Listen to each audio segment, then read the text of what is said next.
Marie Dorian's story transcends mere survival. It embodies a profound narrative of courage, resilience, and the complex fabric of early American life, particularly for women who often remain unrecognized for their critical roles in shaping history. Born to a French-Canadian father and a Native American mother, Marie grew up within a unique cultural milieu that profoundly influenced her identity and experiences. Though she was a member of the Iowa tribe, the specifics of her early life remain shrouded in mystery, including her Native American name, which has been lost to time. Historical accounts suggest she was baptized as a Roman Catholic during her youth, a reflection of the cultural blending that characterized her existence and the turbulent times in which she lived. In her teenage years, Marie married Pierre Dorian, a man of mixed heritage who was part French, Canadian, and part Sioux. Together, they settled in what is now Yankton, South Dakota, where Pierre established himself as a fur trader. Unlike many women of her era, who were typically confined to domestic roles, Marie actively participated in her husband's endeavors, accompanying him on trading routes that spanned what would eventually become the states of Missouri, Nebraska, Iowa, North and South Dakota, and Arkansas. This partnership was significant in a time when women were often overlooked, showcasing her strength, capability, and the vital role she played in their shared livelihood. Her involvement in these arduous journeys highlighted a remarkable tenacity that would serve her well in the years to come. In 1811, when Pierre was hired to join John Jacob Astor's ambitious Astoria expedition, Marie's life was poised for a historic transformation. This expedition aimed to expand Astor's fur trading empire into the uncharted territories of the American West, aiming to establish a foothold that would rival British and Canadian fur traders who had already carved out their domains. Pierre was enlisted primarily for his fluency in several Sioux dialects, a skill he inherited from his Sioux mother, and his father, Pierre Sr., had served as an interpreter for the famous explorers Lewis and Clark, further solidifying the family's legacy. In the Chronicles of American Exploration, as Marie prepared to embark on this monumental journey, she was already the mother of 2 young boys, aged 2 and 4. Her determination to join the expedition, despite the formidable challenges that lay ahead, illustrated her indomitable spirit. However, the journey began on a grim note, highlighting the darker aspects of her marriage.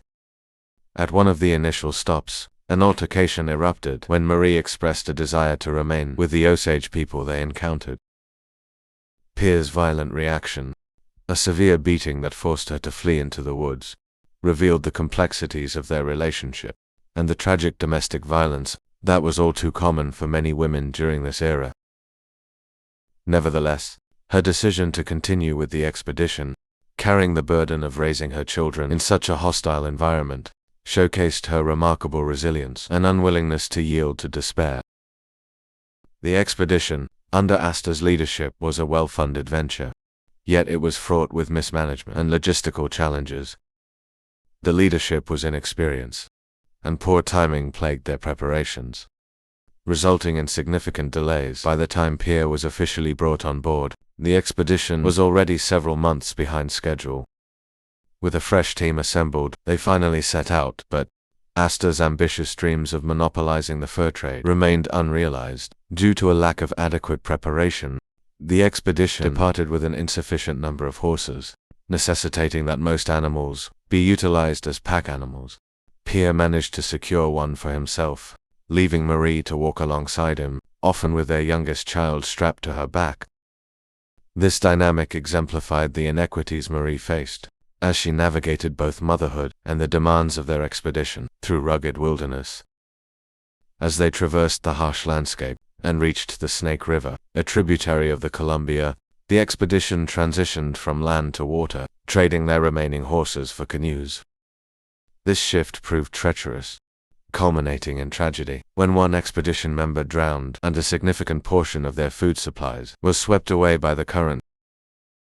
This catastrophe forced the party to continue on foot, with Marie enduring the physical strain of traveling alongside her children, showcasing a level of strength that would become a hallmark of her character.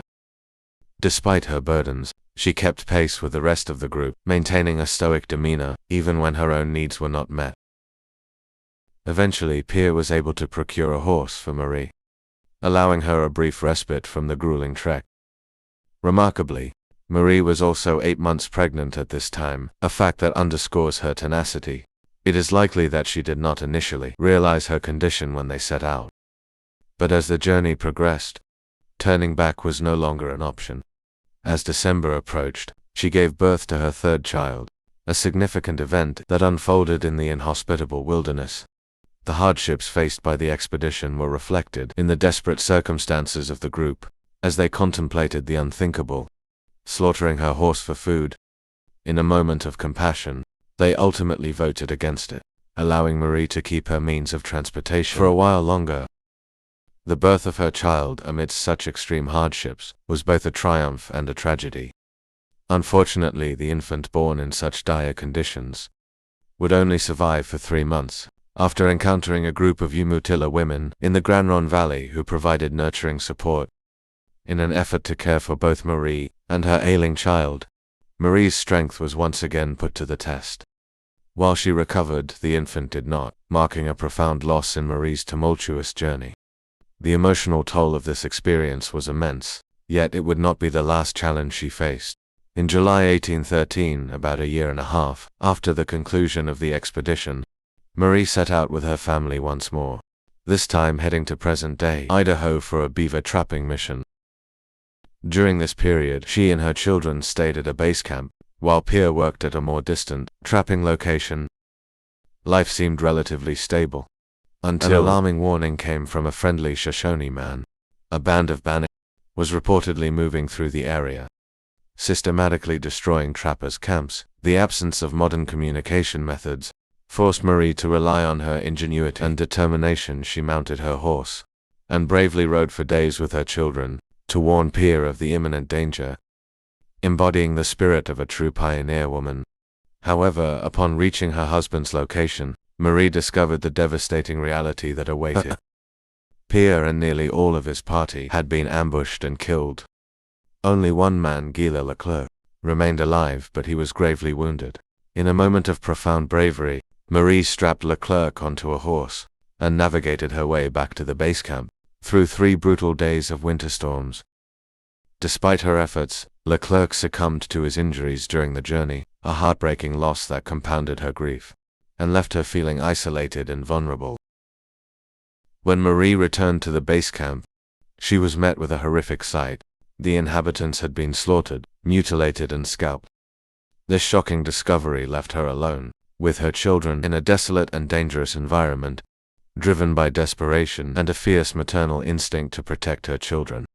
Marie ventured into the winter wilderness, determined to find safety for 10 harrowing days. They traveled through deep snow, and when progress came to a halt, due to the harsh conditions, Marie built a makeshift shelter from wood and animal skins.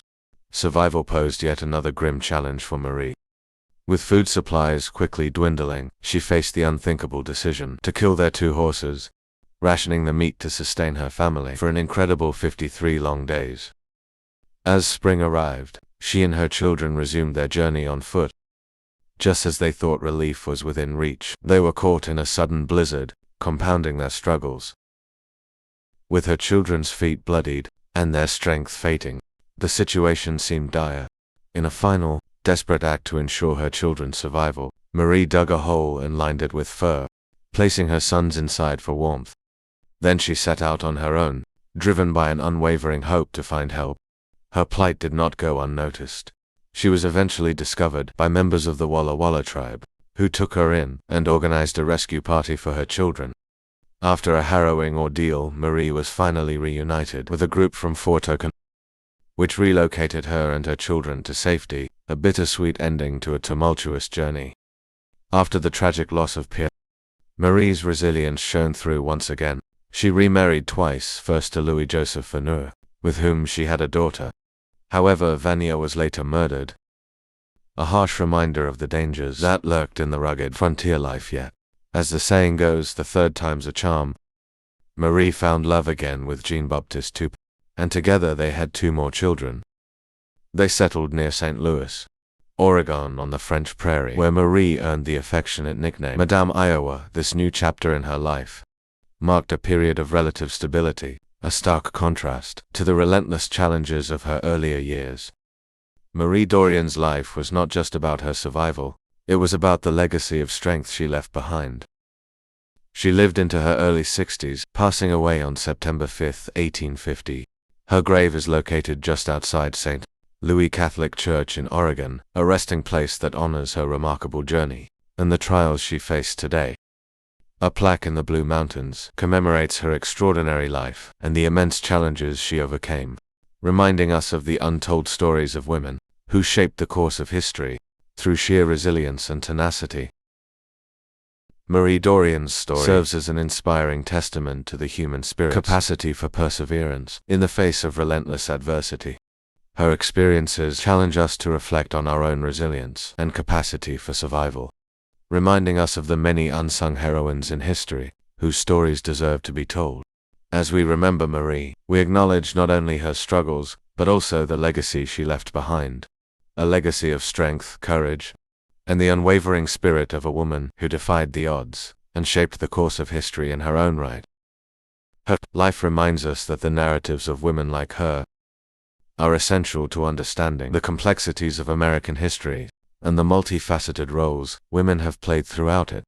How do your survival skills compare to those of Marie Dorian? Let us know in the comments below.